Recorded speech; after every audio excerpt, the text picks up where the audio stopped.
What is going on, guys? Today we have a pretty fun video. So some of the guys that we already thought were on some of the worst deals in the entire league have somehow made those deals look even worse. Think of a Jack Campbell, a Jonathan Huberdeau, a Marc-Edouard Vlasic. So I decided to revisit my top 10 worst contracts in the entire NHL and revise it accordingly. So we're going to dive into that right now based on November 8th, 2023, what I think the 10 worst contracts in the entire NHL is. So let's dive right into it. Up first at number 10, I have Philip Grubauer. Philip Grubauer has 4 years left at $5.9 million. And I mean, this deal, in a weird way, still a 10th worst in the NHL, in my opinion, but it looks much better compared to after that first year when he had that like 886 and negative 33 goals saved above expected. At that point, when there was 5 years left, it looked like the worst deal in all of hockey. He was still below average. He had an 896 last year, and overall during his Seattle time, he has an 892. But last year, he did improve. He was still a bad starter,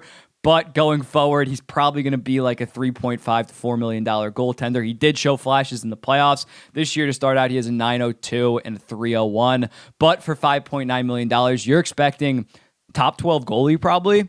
Definitely top 15 for the most part. He has not lived up to that bargain, and given his age, it doesn't seem like he's going to have this massive resurgence. So I think number 10 is pretty fair. Next up, at number 9, Sergei Bobrovsky, 3 years left at $10 million. He's been better than Grubauer for the most part. In his 4 years with the Florida Panthers, he has a 905.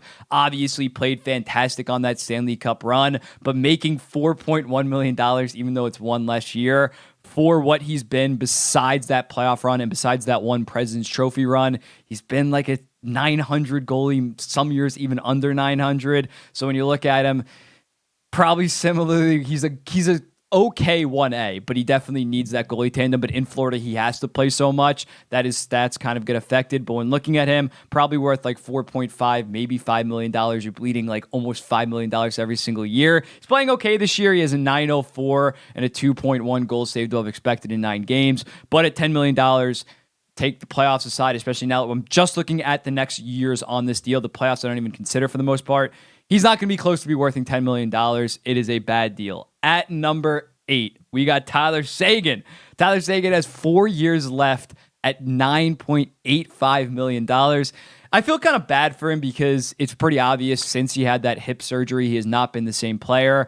Before the hip surgery, he had 80 points in 82 games, and now since then, for the most part, he's been like a 50-point guy. Last year, he had 50 points in 79 games. This year, he has 4 points in 11 games and is basically Dallas's third-line center. He still is a good third-line center, but he was like an okay second-line center the previous years. Wyatt Johnston came in, stole that job from him.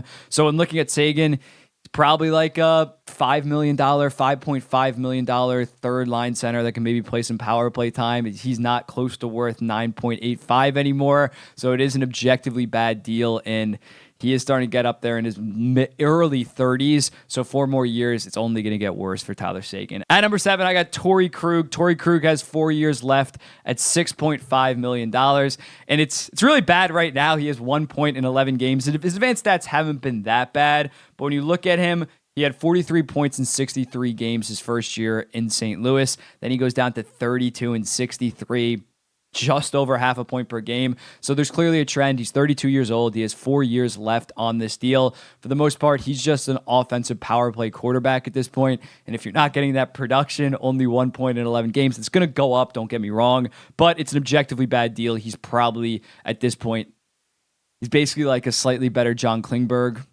Power play quarterback, should be playing like third pair minutes for the most part. Obviously, the Blues are paying him so much that he's playing a decent amount. He's playing around 20 minutes a game. But Torrey Krug rapidly fell off once he left the Boston Bruins. We all kind of saw that coming. We knew in the moment that they gave him 7 years at $6.5 million. It had disaster written all over it, and it's really showing right now. It's really showing to not be that good of a deal. But at number 6, I got the Colton Parayko deal. Colton Parayko has 7 years left at $6.5 million. If Krug and Parayko had the same amount of term left, if they were both at 4 years, Krug would be the worst deal. But considering Parayko has 3 more years, Parayko is 2 more years younger, but he's still 30 years old. So you look at that, 7 more years of Colton Parayko. He's still solid defensively.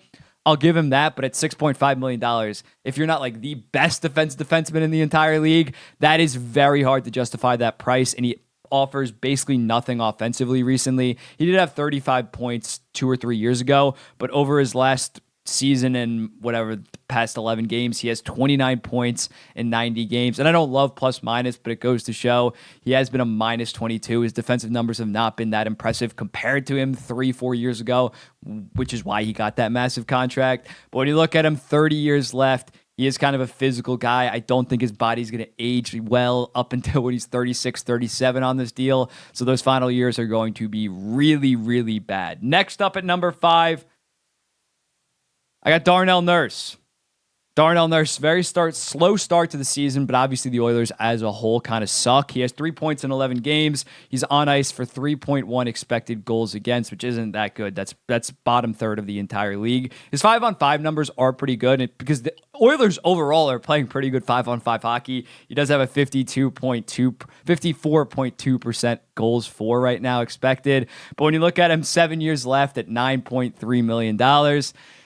I always say with Darnell Nurse, if he was making $5 million and his second pair guy not playing against the team's best competition, people would think that he's a solid defenseman. He's a solid, good second pair guy, maybe low end number 2. But because he makes that 3.25 or 9.25, I wish he made 3.25. Because he makes that $9.25 million, there's definitely higher expectations. And I mean, rightfully so, but I do think he kind of gets there's some confusion around him in terms of overpaid versus overrated. Massively overpaid, hence why he's number 5 on this list.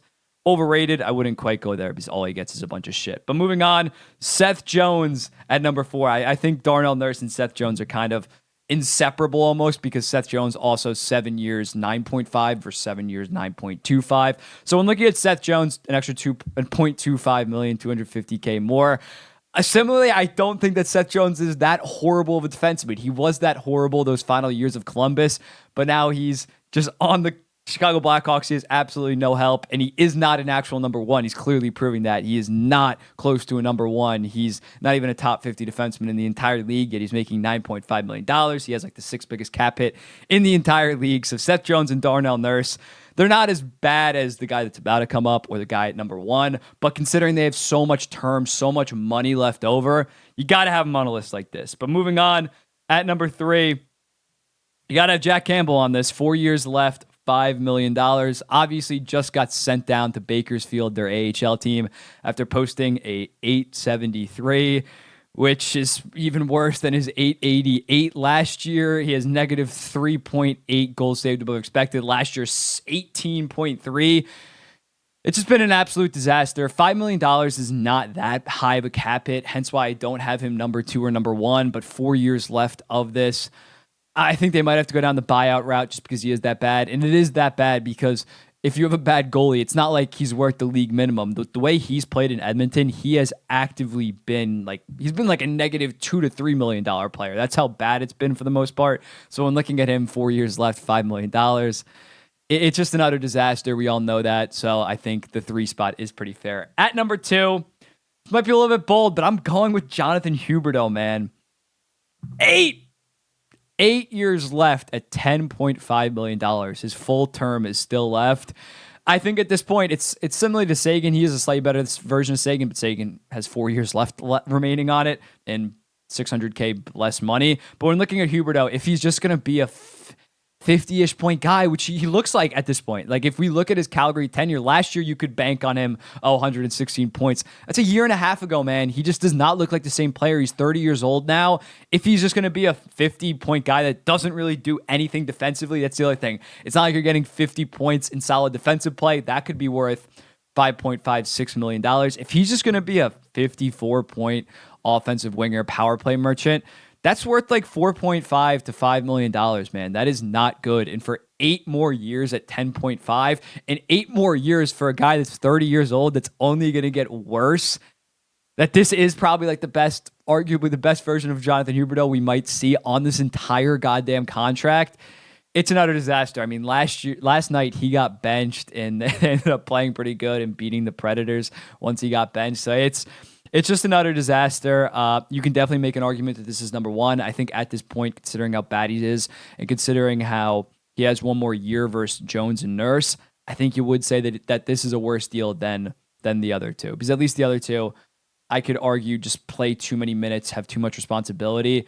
Huberdeau as a forward, you just got to be better. You just got to be better overall. But moving on, at number one, I said it on a TikTok, but Marc-Edouard Vlasic's deal is the worst deal in hockey right now. Just because, yes, he only has 3 years, $7 million left, which isn't a ton. That's not a ton. But he has been the worst defenseman in the entire league and arguably one of the worst defensemen ever. You look at him, his expected goals per 60. This is since expected goals have been tracked since like 2008 or 2009. 4.91. His teammate Matt Benning. The worst of all time right now is Chris Breen back in 2014, 4.33. So they're beating that by 0.6 goal. He's beating that by 0.6, 0.58 if you want to be exact. Goals per game. He has been historically bad. So you look at that $7 million. Throwing him out there, you talk about Jack Campbell being a bad goalie. Throwing Vlasic out there is also like a minus $3 to $4 million every time he's out there. Look at this chart. This was from Jay Fresh. He had the funny tag of play the game of where's Marc-Edouard Vlasic, and he's at the bottom there. His stats have improved slightly from 5.5 goals against, expected goals against per 60 to only 4.9 now. But when you look at him, he's 36 or 37, so like there's not even a chance that he turns it around. Like Jack Campbell, Huberdeau, Jones, Nurse, hell, even Sagan. Sagan's what, like 32 or 33? I could see them somehow turning it around. Vlasic on such a bad team at his age, and he's been bad for the past 2 to 3 years. I cannot see his deal turning around. He might get thrown on LTIR, but if not, he's just going to be bleeding goals the next 3 years. And I know it doesn't really matter. If I adjusted this for what the effects that it has on said team, Vlasic wouldn't be that bad because the Sharks are going to suck over the next 3 years. But when looking at objectively who is the worst deal, I think it's got to be Marc-Edouard Vlasic. But with all that said, here is the top 10. Vlasic, 3 years, $7 million left. Huberdeau, 8, 10.5.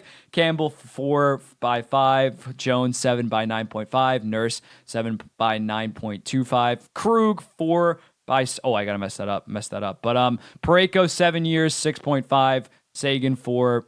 You get the gist. Here's the one from last year, or the last couple months. I did this like 4 months ago. So obviously Vlasic went up.